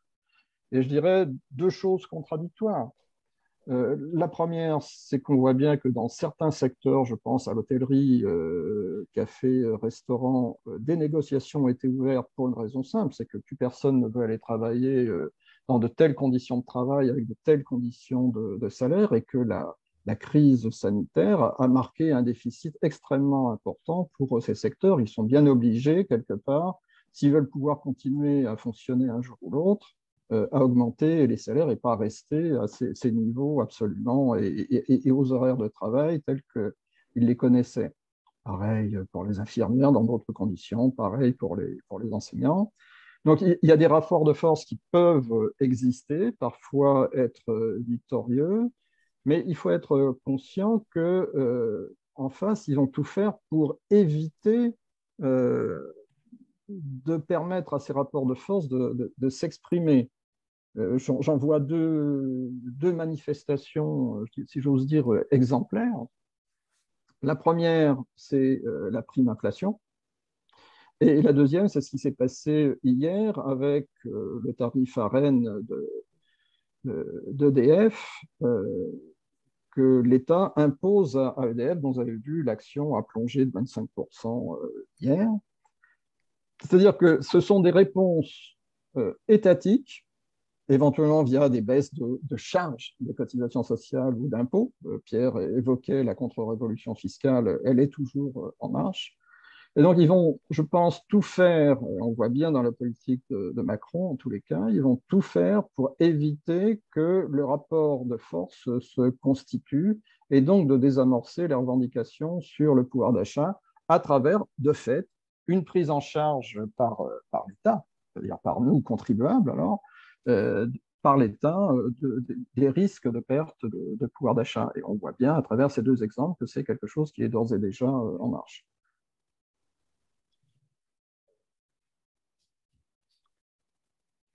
Il y a une question là de Didier aussi encore sur la taxinomie. Quelqu'un y répond là ou... Bon, je dis quelques mots là-dessus. Bon, c'est une discussion qui a été ouverte justement à la suite des problèmes que j'évoquais tout à l'heure, à savoir que jusqu'à une date récente, le système bancaire fermait les yeux sur la qualité, hein, en termes de valeur d'usage, en termes de qualité sociale, qualité écologique, des crédits que le système bancaire accordait aux entreprises qui voulaient investir, et par contre-coup, aucune contrainte n'était posée non plus lors du refinancement de ces titres par les banques auprès de la Banque centrale. Donc maintenant, il n'est plus possible, et même les dirigeants de la Banque centrale européenne le reconnaissent à mot couvert ou à demi-mot, il n'est plus possible de fermer les yeux sur la qualité du crédit accordé par le système bancaire. Mais alors, alors on évoque ça dans notre livre, donc vous pourrez retrouver un peu plus de détails. Quels sont les critères qui permettraient de juger, bon, ce crédit est prévu pour investir dans des secteurs d'avenir, non polluants, non productivistes, etc., etc. Mais il faut mettre au point ces critères-là. Et donc, l'Union européenne s'est mise en chantier de dresser une liste de critères qui permettrait d'élire les crédits au rang de soutenable ou pas soutenable. Et alors, donc, vous voyez un petit peu la vivacité des discussions qui peut avoir lieu sur cette question-là, puisqu'on a appris dans la semaine précédente, ou il y a 15 jours, que parmi les secteurs qui seraient éligibles donc à ce type de crédit, ben, il y aurait par exemple l'énergie nucléaire, donc vous savez tout le débat qu'il y a là-dessus. Donc, vous voyez que l'établissement d'une liste de critères, donc la fameuse taxinomie, économie, va donner lieu à des bras de fer tout à fait révélateurs des tensions qui se posent pour la mise en œuvre d'une transition. Pardon, mais peut-être prolonger justement à l'occasion de la taxonomie. Je dis au passage que taxonomie est un anglicisme. Donc, à propos de la taxonomie verte, et la question sur les critères de Maastricht. Je ne sais pas ce qu'ils seront demain, sans irruption démocratique, hein, mais d'évolution naturelle des discussions entre les dirigeants européens. Mais on voit bien se dessiner quand même quelques évolutions. On commence à pressentir, je pense, en tous les cas, ce que ça pourrait être demain. Quels sont les indices que l'on a? Moi, je dirais le premier, c'est celui de l'évolution de la BCE sur l'inflation. Jusqu'à présent, l'inflation, c'était 2%, pas plus, et si possible moins. Or, c'est devenu désormais une cible, c'est-à-dire qu'on peut tout à fait, et c'est ce qu'ils sont en train de faire en ce moment, d'ailleurs ce qui permet de justifier l'inaction de la BCE dans cette remontée des prix, enfin justifier, c'est dans la durée, c'est-à-dire qu'on peut tolérer, la BCE accepterait de ne pas faire une politique restrictive si l'inflation est supérieure à 2%, qui est sa cible traditionnelle qu'elle s'est fixée de manière unilatérale, on ne va pas discuter ici les 2%, mais si elle peut afficher et considérer sérieusement que les 2% les plus de 2% sont un moment transitoire lié à des facteurs conjoncturels X, Y ou Z. Donc on voit bien que du côté, par exemple, de la BCE, il y a une idée de lissage dans le temps et non plus de frontières bêtes et méchantes de la politique du nombre dénoncé, analysé par Alain Supiot dans son cours au Collège de France. Mais c'est un peu dans le même sens que vont les différents rapports que Pierre évoquait et que j'évoquais, c'est-à-dire le rapport, je ne sais plus qui a fait ce machin-là, Tirole, je ne sais plus qui, le rapport du CE, le rapport de la Cour des comptes, etc., le rapport du CAE. C'est l'idée que désormais, c'est dans le temps que les choses se jugeront, c'est plus des frontières intangibles. Je pense que c'est une idée d'assouplissement et qui va se traduire. Il est question de réviser la LOLF, la loi organique sur les lois de finances, afin de reprendre complètement le processus budgétaire, ce qui est un sujet en soi, je ne vais pas vraiment l'ouvrir ici, mais il est d'ores et déjà ouvert, en mettant en place une programmation pluriannuelle des finances publiques qui serait privilégiée par rapport au débat budgétaire. L'idée avancée par Bercy et qui va discuter, je pense, à l'automne prochain sur ce sujet-là, c'est qu'en début de quinquennat, en fait, le Parlement soit amené à discuter et à voter une programmation pour 5 ans des finances publiques qui ensuite encadrerait de manière relativement stricte le budget. Autrement dit, ça privilégie une programmation et ça minorise le rôle du débat budgétaire, c'est-à-dire le rôle du Parlement, puisque c'est le contrôle annuel du Parlement qui est en question. Alors, donc, c'est toutes ces choses-là qui ne sont pas fixées aujourd'hui, mais on voit bien que dans les différentes réflexions de l'autre camp, tout ça se dessine quand même de manière assez claire. Voilà. Je pense pour compléter ce que vient de dire Jacques et Jean-Marie, bon, ils ont quand même tiré des leçons de la crise de la zone euro de 2008, 2009, 2010, 2011 et les politiques d'austérité qui ont été menées à ce moment-là. Bon, c'est-à-dire que et donc ça, je veux dire, c'est quelque chose qui est aujourd'hui intégré. Bon. Tout leur problème, c'est comment ne pas retomber dans une politique d'austérité brutale avec toutes les conséquences qu'ils ont eu à gérer en 2011-2012, bon, tout en restant dans le même paradigme. Voilà.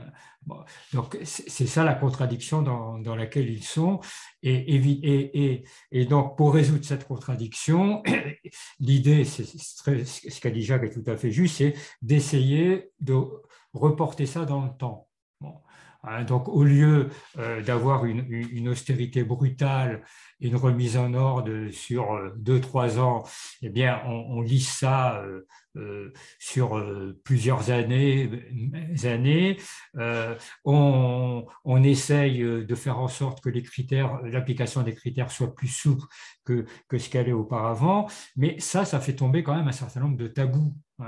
Honnêtement, personne d'entre nous pensait que l'Allemagne allait donner son accord à un prêt mutualisé au niveau de l'Union européenne et à des dons aux États, à des subventions aux États.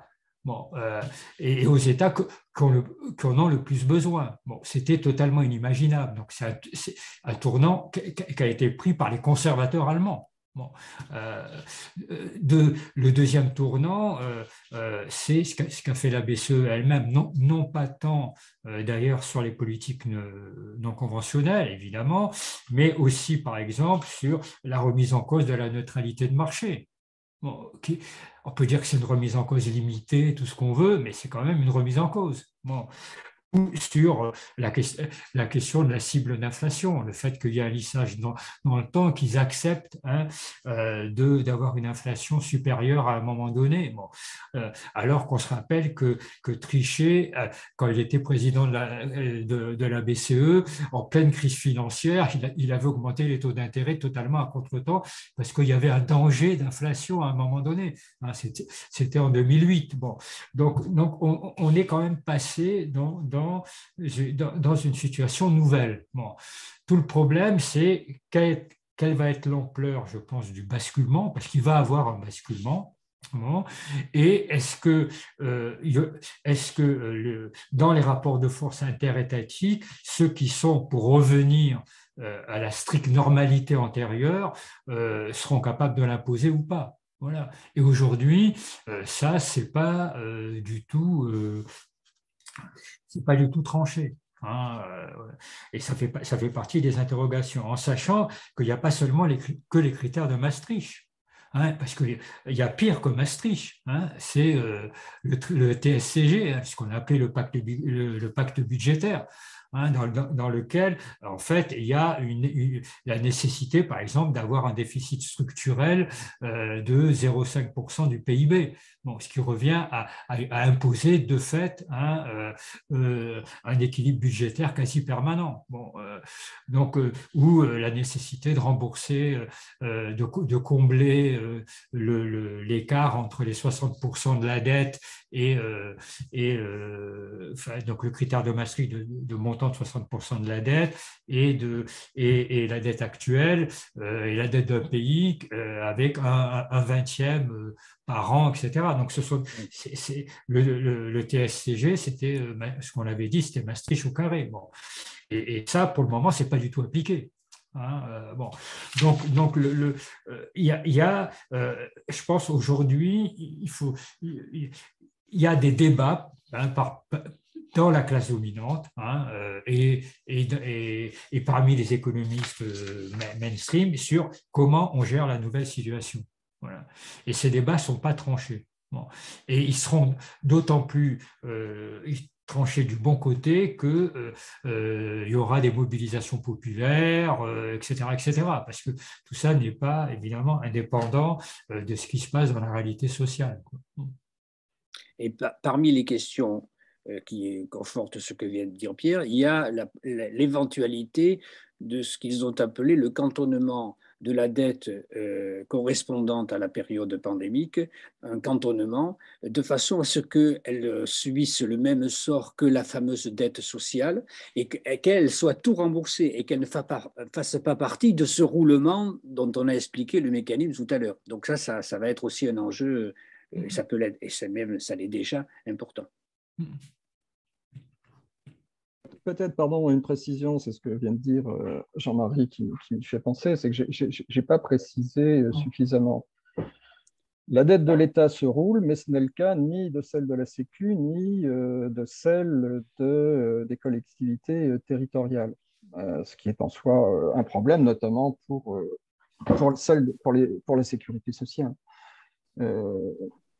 Parce que la dette de l'État se roule, parce que l'État n'est pas un mortel comme nous le sommes, mais de son côté, de leur côté, ni les collectivités territoriales, ni la sécurité sociale ne sont des entités mortelles. Et pourtant, Immortel. ne sont, oui, pardon, merci pour relever le lapsus que je. Oui, d'accord. Merci, Jean-Marie. Sont immortels. Le sujet, c'est pourquoi est-ce que les collectivités territoriales remboursent et pourquoi la Sécu rembourse. Et quand on regarde de près les textes qui justifient ceci et cela, ce sont des justifications totalement contradictoires. Les collectivités territoriales n'ont pas le droit d'emprunter sur la dépense de fonctionnement, donc c'est de l'investissement, et au motif que c'est du fonctionnement, c'est le retour de ces investissements collectifs qui fait qu'on doit rembourser, dit-on, la dette des collectivités territoriales. À l'inverse, si vous regardez les textes concernant la Sécu, c'est au motif que les dépenses de la Sécu sont de transfert et non pas d'investissement, donc du fonctionnement de façon générale, que la dette de la Sécu doit être remboursée. C'est-à-dire, en réalité, il n'y a aucune, je dis bien aucune justification à ce que et les collectivités territoriales et la sécurité sociale ne remboursent leurs dettes. Et il devrait en être de la Sécu comme des collectivités territoriales, il devrait en être comme de l'État, c'est-à-dire que leurs dettes devraient pouvoir se rouler, c'est-à-dire qu'on ne devrait pas avoir à payer une CRDS, une contribution au remboursement de la dette sociale, et une partie de la CSG qui soit affectée au remboursement de la dette de la Sécu. Voilà. C'était une précision que je n'avais pas apportée jusqu'à présent. Simplement pour compléter ce que vient de dire Jacques sur la Sécu, le gouvernement a pris une décision qui était une décision absolument scandaleuse, c'est-à-dire que les dépenses supplémentaires de la sécurité sociale dues au Covid n'ont pas été intégrées dans la dette de l'État due au Covid. Bon. Et donc, la sécurité sociale va être. Donc, ils ont prolongé la CRDS pour un certain, jusqu'à ce que la dette due au Covid, spécifique due au Covid, soit remboursée. Hein, alors qu'elle aurait pu être intégrée dans la dette de l'État, comme toutes les dépenses spécifiques dues au Covid, bon, et donc elle n'aurait pas été remboursée. Oui, mais il faut aller même plus loin que ça, hein, pardonne-moi Pierre, mais vous voyez bien que c'est un moyen, comme il y a de multiples tuyaux qu'on peut brancher entre l'État et la Sécu, c'est un moyen de transférer du déficit budgétaire sur des déficits de la sécurité sociale, c'est-à-dire du déficit qui se traduit par une dette qui ne se rembourse pas, vers une dette qui, elle, est supposée devoir être remboursée. C'est-à-dire, en clair, c'est de montrer à quel point la dépense de la sécurité sociale est supérieure à ses ressources et combien ça ne va pas et que c'est mal géré et qu'il faut serrer les boulons.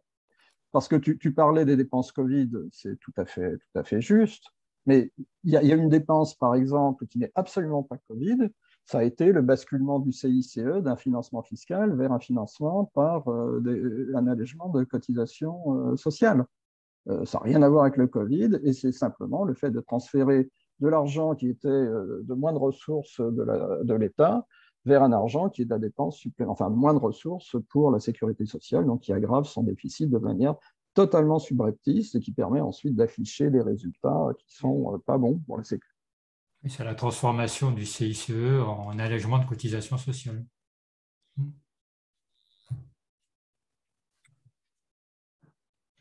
Hein, ça a quand même représenté 20 milliards au passage. Et 40 milliards la première année. Qu'est-ce qu'il y avait comme autre question? Jacques, il y a une question qui t'est posée sur cette question des dettes des collectivités de la Sécu dans les autres pays membres de l'UE. Est-ce que tu sais des choses là-dessus?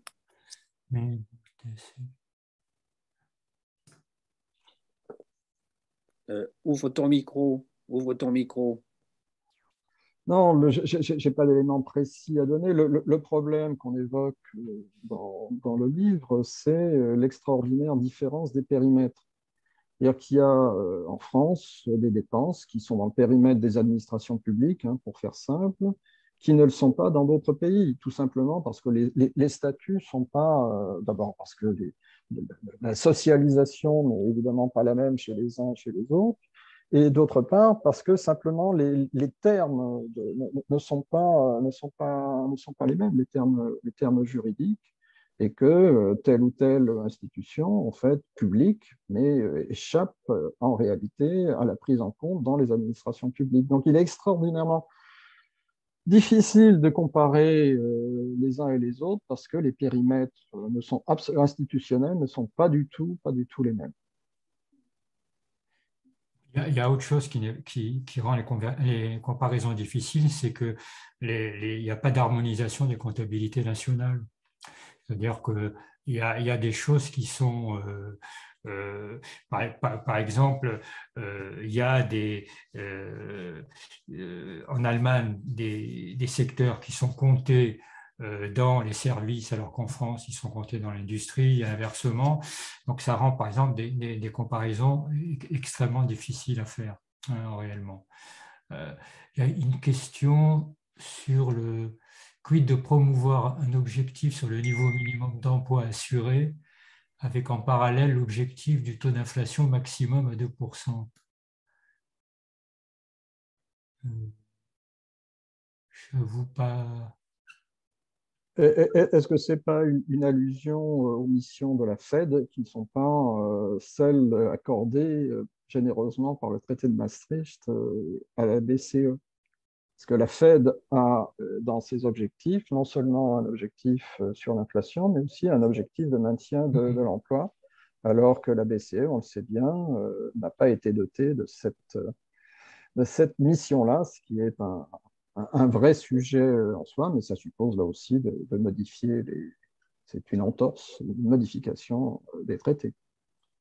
Mais qui va se poser, le problème qui va se poser, même dans le cadre des traités actuels en Europe, qui va se poser à propos de la fin de la neutralité de marché lorsque la Banque centrale européenne devra juger si elle accorde un refinancement des crédits d'ordre social et écologique ou pas. Il y avait à propos du TSCG, ma connaissance, le TSCG est toujours en vigueur sur le papier, même si elle est allègrement enfreint en ce moment. Bon, il me semble que tout a été suspendu, hein, Suspendu. à la fois le TSCG, à la fois les critères de Maastricht. C'est ça, c'est suspendu. C'est suspendu. Bon, et moi, mais ce qui ne veut pas dire ajourné. Qu'est-ce qu'il y a d'autre comme question qu'on aurait oublié? Ah oui, qu'est-ce que c'est que les marchés financiers? On n'a pas répondu à ça. Est-ce que oui, les marchés financiers, bon, c'est à la fois des opérateurs, hein, voilà, les banques, les fonds mutuels, etc., les fonds spéculatifs, compagnies d'assurance. Voilà, les compagnies d'assurance, c'est-à-dire que bon, c'est-à-dire il y a toute une série d'opérateurs et puis il y a aussi des lieux où ces opérateurs sont mis en relation les uns avec les autres. Hein, bon, c'est-à-dire qu'un marché, c'est à la fois des acteurs et à la fois des lieux, un lieu soit physique, soit virtuel. En ce moment, c'est virtuel dans lequel on met en relation des acheteurs et des vendeurs. Bon, donc, voilà. Donc, souvent, on emploie les marchés financiers, mais c'est vrai qu'on a intérêt à préciser que ce n'est pas une entité métaphysique, quoi, hein, c'est des institutions concrètes, quoi. Non, mais concrètement, pour qu'on ait un peu ça en tête, Comment ça se passe? On avait discuté récemment avec Pierre régulièrement. Vous allez sur le site de l'agence France Trésor et vous verrez que toutes les semaines, l'agence France Trésor lance des emprunts à court terme et à peu près tous les 15 jours, 3 semaines, des emprunts à moyen et long terme. Et donc, l'agence France Trésor est chargée, donc l'ancien service du Trésor de l'État, est chargée d'émettre la dette de l'État. Pour ça, elle les met en adjudication et elle a des syndicats de banques qui proposent de donner de mettre tant d'argent à tel prix. Et donc, il y a des enchères d'adjudication. Et ensuite, une fois que tel ou tel consortium de banques a obtenu le marché, ils prennent en charge ce marché, l'achètent, et ils le mettent ensuite sur le marché secondaire, le marché de la dette, les marchés financiers. Mais il faut comprendre, je n'ai pas eu le temps de le développer, que de nos jours, le marché obligataire est le marché le plus important de tous les marchés. Parce qu'il y a les États, mais il y a les entreprises. À travers un certain nombre de modifications des mécanismes de financement des entreprises, que je n'ai pas développé, mais vous trouverez dans le livre, les entreprises aujourd'hui se financent de plus en plus directement sur le marché financier. C'est plus du tout comme dans ma lointaine jeunesse, les banques utilisaient leur profit, leur autofinancement, et puis ensuite allaient rajouter des sous en allant emprunter des emprunts comme tout le monde, si j'ose dire, auprès de leur banque pour pouvoir financer leurs investissements. C'est plus du tout comme ça que ça se passe. Aujourd'hui, les banques et spécifiquement les grosses entreprises, aujourd'hui en France, vous allez sur les bulletins mensuels de la Banque de France, vous trouverez ça, parce que c'est suivi de manière régulière.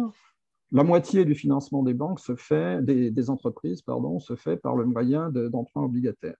50% pour l'ensemble des entreprises. C'est près de 80% pour les grosses entreprises de plus de, je ne sais plus, 500 ou 400, je n'ai plus la taille exacte en tête, mais l'essentiel pour les grosses boîtes du CAC 40 et mondialisées se fait par un emprunt direct sur les marchés, et non plus en empruntant auprès des banques. Donc les États se retrouvent sur les marchés au même titre que les entreprises. Et donc les États, comme les entreprises, sont soumises à la notation des agences de notation qui donnent le là sur l'appréciation sur la fiabilité, la solidité, la solvabilité des entreprises, mais aussi des États. Voilà. Et donc, marché financier, c'est ça que ça veut dire. Ça veut dire qu'on se met dans la main des enchères sur un marché, qui soit des lieux physiques ou qui soit des lieux virtuels, où se trouvent les banques, où se trouvent les gestionnaires de fonds de pension, où se trouvent les gestionnaires de hedge funds, etc. C'est-à-dire que ce sont des marchés spéculatifs. C'est-à-dire que les emprunts qui permettent de financer les besoins collectifs, au-delà des ressources dont on a dit tout à l'heure qu'elles étaient en restriction, eh bien, sont jugés par les marchés. Ce n'est plus un choix politique, c'est arbitré au passage par l'appréciation des marchés. Donc, si vous faites une bonne politique de réforme structurelle et que vous êtes sérieux et que vous avez un équilibre budgétaire à peu près solide, eh bien, vous êtes bien noté, vous appelez l'Allemagne, vous avez un spread, c'est-à-dire que vous êtes avec les taux les plus faibles, alors que tous les autres ont un spread, c'est-à-dire un écart de taux, et empruntent à des taux qui sont supérieurs à ceux de l'Allemagne. Donc, il faut être gentil avec les marchés si on veut pouvoir emprunter à des taux corrects. D'où la signification du sous-titre de notre livre, Sortir des griffes de la finance.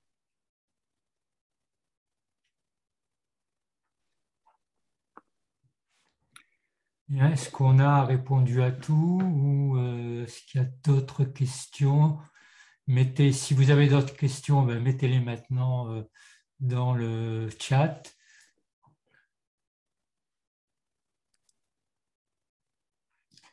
Et si d'ici quelques secondes on ne voit rien, on conclura cette réunion. Je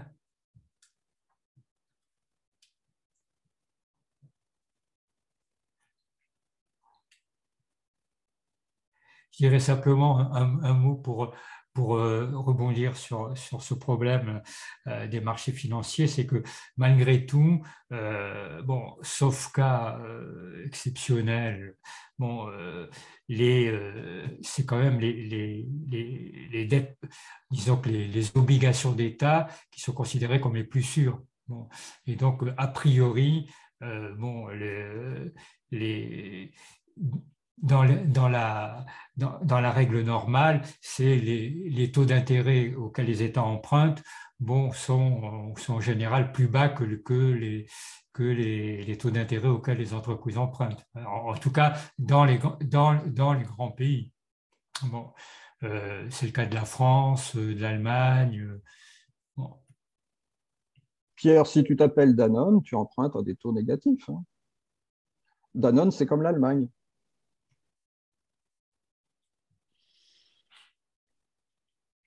Et même si c'était vrai, même si ce que Pierre était réel, ça ne justifierait pas de continuer à aller emprunter sur les marchés financiers. Non, ça, c'est un autre débat.